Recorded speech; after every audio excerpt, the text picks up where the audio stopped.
বাদলা দিনে আমি তোর ছাতা হব, রাজি তুই থাকলে পরে প্রণয়ের কথা কব।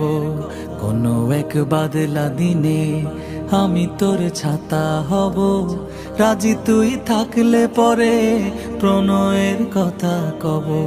রাজি তুই থাকলে পরে প্রণয়ের কথা কব।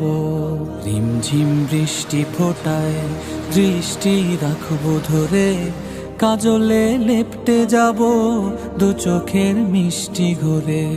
রিমঝিম বৃষ্টি ফোটায় দৃষ্টি রাখবো ধরে, কাজলে লেপটে যাব দু চোখের মিষ্টি ঘরে। তুই যদি হোস রে আমার, তুই যদি হোস রে আমার, আমি ঠিকই তোরই হব।